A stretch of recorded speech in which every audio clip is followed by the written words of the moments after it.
It has been over 3 years since Jared Goff and a plethora of picks were traded to the Detroit Lions in exchange for 2008 first-round overall pick Matthew Stafford. Last year, Jared Goff was able to get revenge against his former team in Matthew Stafford by knocking them out of the playoffs and sending them home early. This year looks a little bit different for Goff and the Lions. The Rams come in week 1, but this year the target is on the Lions' back. There's a lot loftier expectations for the Lions, and people are very, very high on this team going into the 2024 season. Are the Lions going to be able to back up the talk? Are they going to be able to meet those expectations, or will they fall short once again? We're going to look at all of this in today's episode of Motor City Connected with Kyle Garrison. Right away, I just want to talk about the Goff versus Stafford comparison. I know a lot of media outlets have already discussed this, and there's not a consensus answer to this question. There's not a consensus answer to who won the trade, and realistically, I can't find an answer to it either. I think both teams benefited heavily from this trade. I think that the Rams got their Super Bowl that they wanted. They got their championship ring, and they did it in Matthew Stafford's prime of his career. Matthew Stafford's 36 now. He is reaching the tail end of his career, and the Rams were in a position to win it all 4 years ago. Not so much anymore.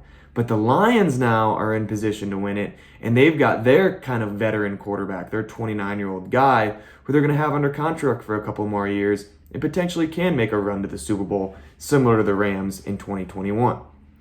Both quarterbacks last year had very similar stats. In 2 less games, Matthew Stafford had 4,000 yards, 24 touchdowns, 11 picks, and a 63.5 QBR, while Jared Goff had 4,500 yards, 30 touchdowns, 12 interceptions, and a 60.3 QBR.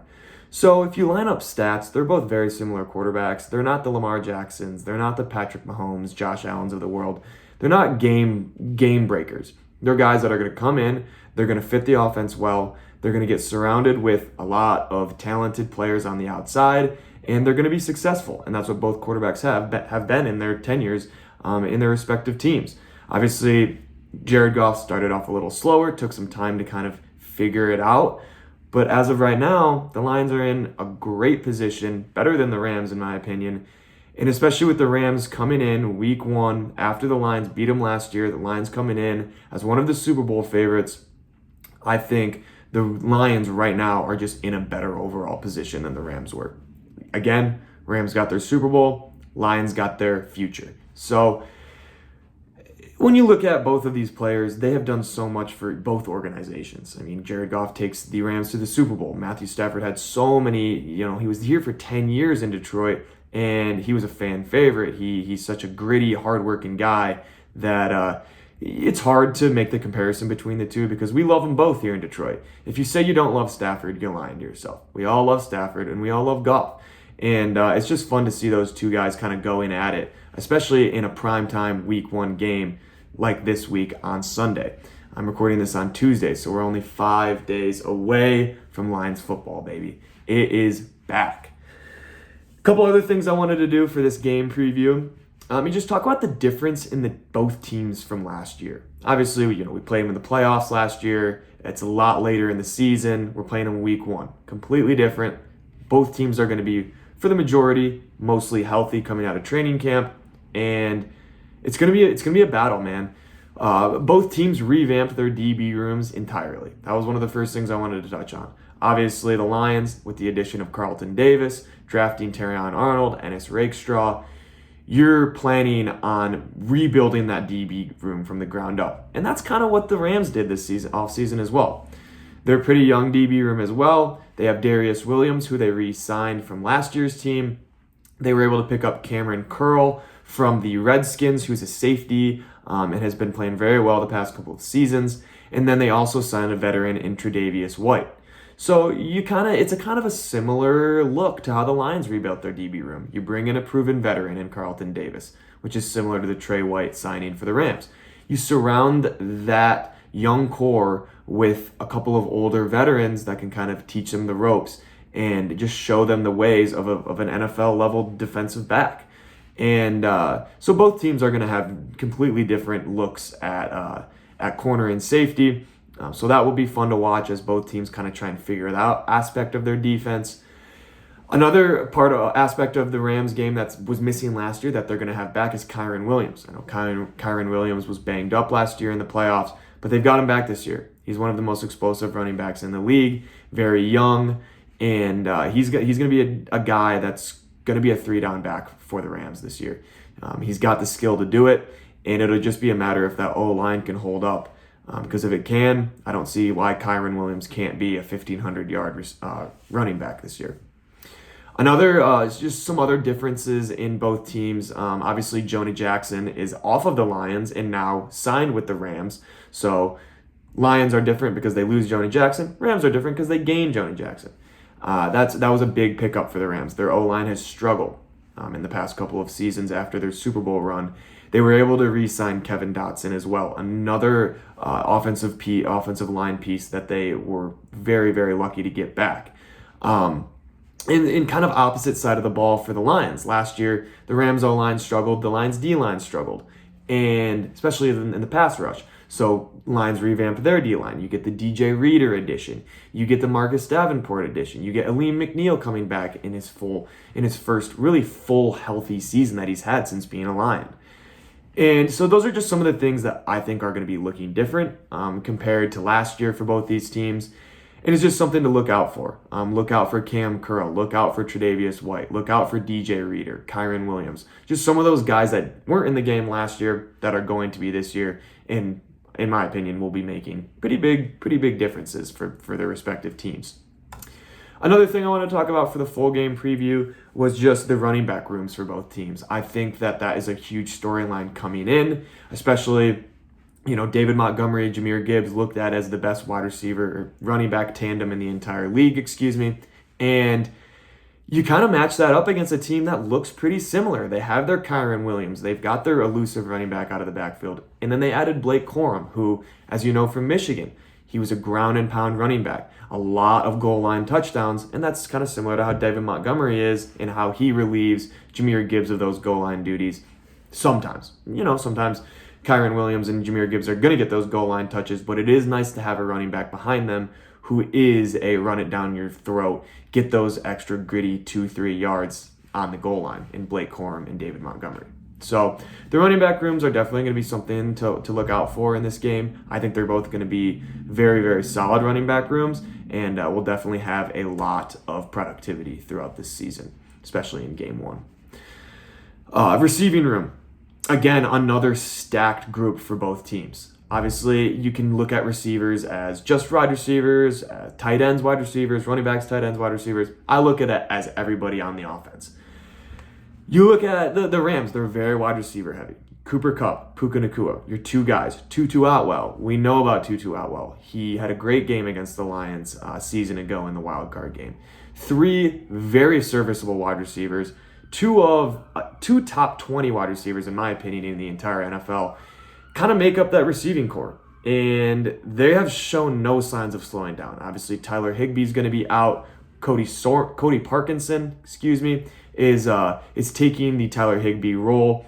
He was a recent signee from free agency for the Rams, and he will most likely be getting those starting tight end reps. Probably not going to be a big factor in the pass catching game. Maybe a few, but I don't see them using a lot of tight ends. They never really did in the past, especially with Tyler Higbee, so I wouldn't see why they would use him with Colby, or use the tight ends with Cody Parkinson being your number one guy at the moment.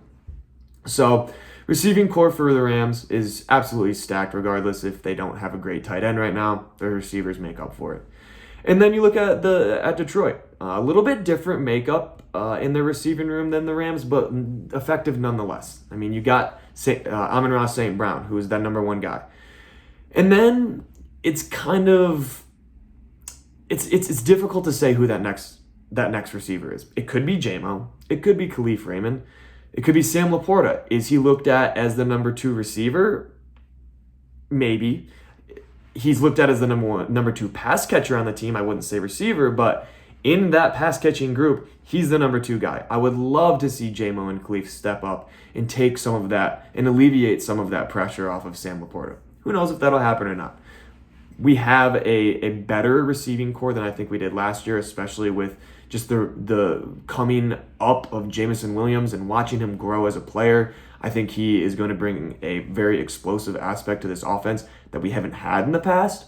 And I just think that's going to help round out the receiving room a lot better, considering Amon-Ra St. Brown is not a very big deep threat. It is going to be really nice to have a versatile receiving group that has a bunch of dudes that can do different things. Similar to how the Rams have guys like Cooper Kupp and Puka Nacua who can play in the slot, can play outside, can go deep. They just can do a little bit of everything. So the receiving room is going to be really, really fun to watch for both teams. I think that especially you add in the fact that both teams are completely new DB rooms. We don't know what to expect on Sunday. I think that both receiving rooms are going to have decent games. Will it be similar to last year's? Who knows? It's going to just be dependent on what each defensive back room does in this game.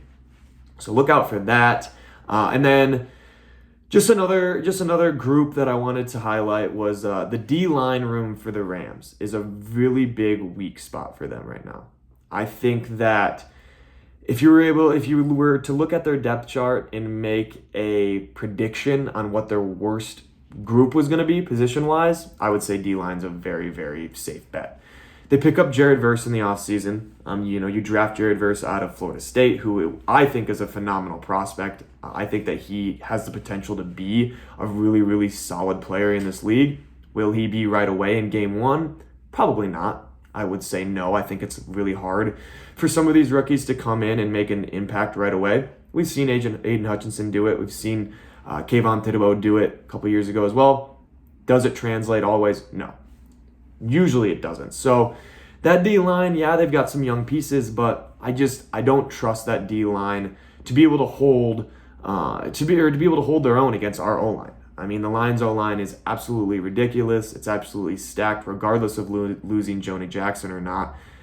They're still going to be a really, really tough unit to move around, and I just don't think that the Rams have the capability to do that. And I think that that's going to be something that the Lions are going to expose early on in this game. I think there's going to be a lot of early down runs, and I think there's going to be a lot of pushing them to the brink type of plays. I don't see a lot of explosive plays happening in this game, but who knows?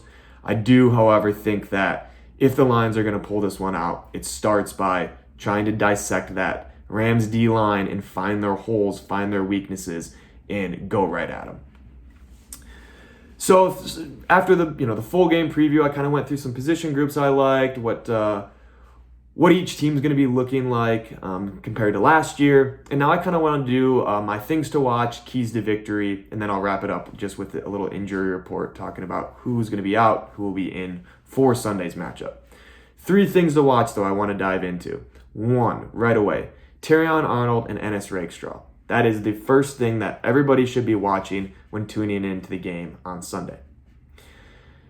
We're gonna figure out a lot about this defense in week 1. We're gonna figure out a lot about Terrion Arnold and Ennis Rakestraw.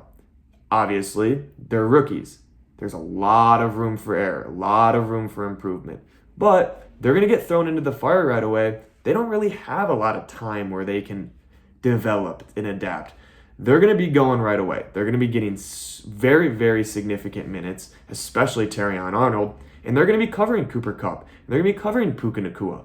They're going to draw some really tough assignments, and I think that's going to be a very telling reason why or why not this defense is better.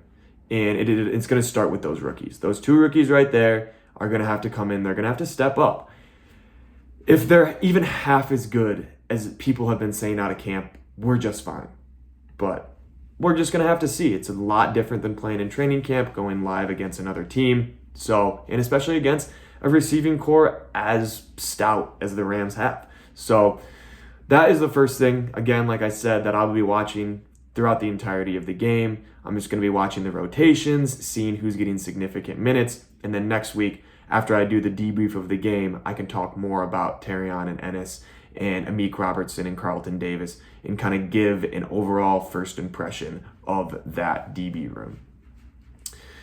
Second thing to watch that I had written down is it's kind of tedious, but the snap distribution in the run game is very important for this team. I don't think any other team in the NFL is going to be looking at run distribution or snap distribution between their running backs as hard as the Lions are. With David Montgomery and Jahmyr Gibbs, you've got two guys that are trustworthy and you can trust to go out on any given down.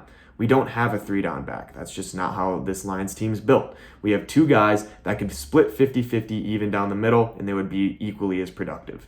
I think that Jahmyr Gibbs is more dynamic and more versatile, and that's why I think that he is going to be getting about 60% of the snaps compared to David Montgomery's 40%.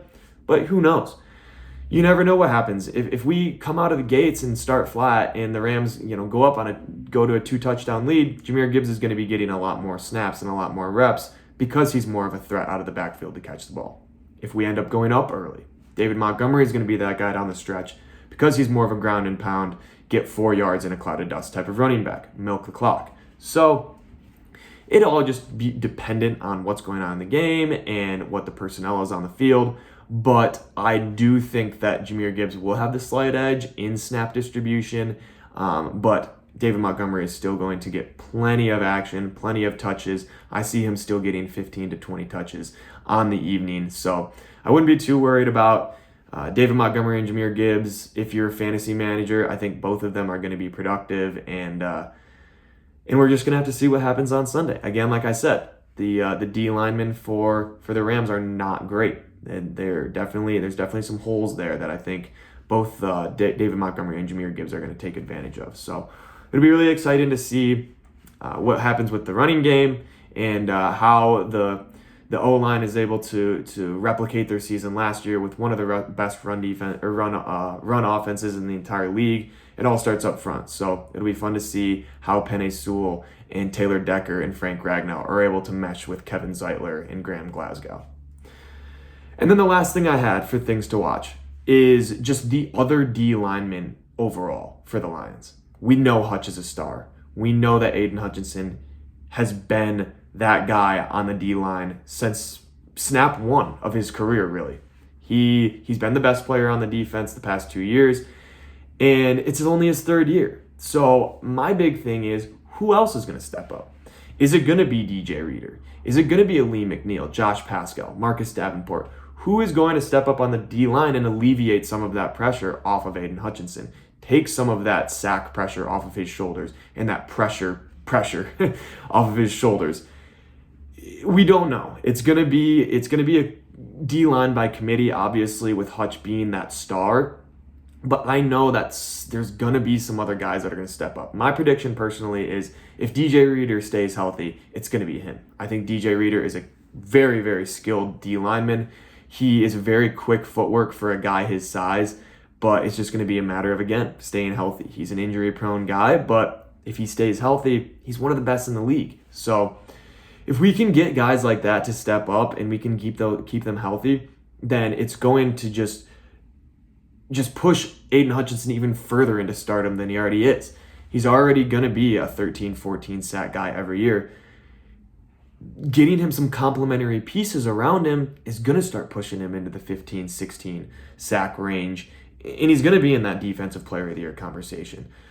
And it's all going to start with just the other guys around Hutch. And I think that's a big thing to watch. I would have put it at number one if it wasn't for the DB room, but definitely going to be keeping an eye on that throughout the game. A little bit harder just because we're going to be looking at the defense as a whole, just because that was our big weak spot. I know a lot of fans are going to be pretty keyed in defensively to see if they were able to shore up those mistakes that they had last year and shore up those holes in their secondary with Cam Sutton. They replace those type of guys, and we'll see. We could end up being a top 10 defense in the league. So it's going to start with Terrion Ennis and the rest of the D-line besides Hutch. I think that Hutch is the only consistent piece on this defense that we know is going to, be productive. And I'm excited to see what the rest of the guys can do. I'm going to jump right into keys to victory. So I wanna do this each week, talk about the keys to victory, and then, like I said, kind of go debrief, talk about the keys to victory, and if they weren't met, why it affected the outcome of the game if we won or lost. So the first thing I had was I want multiple players with multiple targets. So I don't want 2 guys with multiple targets. I want 3 or 4. I want Sam Laporta, Khalif Raymond, J-Mo, and Amon-Ra St. Brown to all have 5, 6, 7, 8, 9 targets, because I think the ball distribution, it keeps the defense honest, and it allows guys like J-Mo to make plays. It allows guys like Khalif Raymond to make plays. And it just opens up the offense in general. If you can key in on just Amon-Ra and Sam Laporta, it makes the Lions offense very one-dimensional. And if we can start getting the ball into other playmakers' hands, it alleviates the pressure off of Amon-Ra and Sam Laporta and some of those big offensive players like Jahmyr Gibbs and David Montgomery by allowing Khalif Raymond and Jameson Williams and those budding stars to have an impact on this team and not just be kind of sitting in the shadows getting their 2-3 targets. Let's get J-Mo 10 targets on Sunday. Why not? He's proved this offseason that he's a playmaker and that he is an X factor. So let's test it out early on in the season. So I'm hoping to see the ball get moved around to a ton of different receivers, and hopefully that will help just bring some of that pressure off of Jared Goff and allow him to kind of go through his reads and allow him to be more comfortable in the pocket instead of just initially looking at his first 2 reads. They're not open, taking a sack. We need those three options, those 4 options, those 5 options to start stepping up. Another key to victory, take advantage of that Rams O-line. It's a little banged up right now. Obviously, you never wish any injuries on anybody, but they're suffering from injuries right now. And it's just kind of dependent on when you play a team, when they're going to have players healthy and when they're not. Rob Havenstein, another O-lineman hurt for the Rams. He's questionable going in. Connor McDermott is officially ruled as out, so he will not be playing in Sunday's game. And then Jonah Jackson. He has some shoulder issues right now. He's going to be playing. He's listed as good to go, but he's still lingering. He's still not going to be 100%. And I think we're going to have to take advantage of it. Let's show Jonah Jackson that he made a mistake not re-signing. And of course, I'm the first to admit, I love Jonah Jackson. I'm a big Jonah guy. He did what he had to do. He went and got his money, and I totally respect it. That's what he should have done. But I will say, I hope that he is a little bit bummed that he didn't stick around, because this O-line is the best O-line in the league. You can debate it if you'd like, but it's not going to matter because they are. And I think that Jonah Jackson, I think that we should show him that he's not a part of this team anymore, and we're doing just fine. I think that obviously that's a big hole because he's an incredible player, but we were able to fill that with a veteran guy like Kevin Zeitler for much cheaper, and in my opinion, he could be just as good, if not better, than Jonah Jackson. So let's beat up that Rams O-line. Let's make Jonah Jackson a little upset with his decision that he made this offseason. Last thing I want to touch on a little bit is just the injury report. Luckily for the Lions, the only person that is questionable going into Sunday's game is Ifeatu Melifonwu. If he has been suffering from an injury the past couple weeks, Dan Campbell just pointed out in media that he was questionable for the game, but that was the only Lions player who had any injury concerns going into the game. So good stuff out of Allen Park that the team is healthy and ready to go. Hopefully we can see Iffy out there on Sunday, but if not, we have Brian Branch and Kirby Joseph and guys who have played for the past couple of years and are starting to kind of fill out those premier safety positions that a lot of the best defenses in the league have. So I'm excited to see Brian Branch and Kirby, and adding Iffy Melifonwu is just going to add another aspect to this defense that is very hard to plan for. So hopefully we can get Iffy back for Sunday, and if not, it's going to be a little thinner DB room, but I think we'll be just fine. Yeah, and that's kind of all I really have. This is a little bit shorter of an episode because I'm planning on doing 2 a week now and doing a Lions preview and then a Lions recap after the game. So that will come out most likely on Monday, just because Sunday it is a later game. But if you like this format, please feel free to like, comment, subscribe. We're on YouTube and Spotify. And yeah, that's kind of all I have today. So I'm just going to wrap it up. This has been Motor City Connected with Kyle Garrison. we'll catch you guys next week as we discuss the Lions' first regular season game. I mean, it's right around the corner, so really excited about that, and let's get to it. Again, this has been Motor City Connected with Kyle Garrison. We'll catch you guys next time. Peace.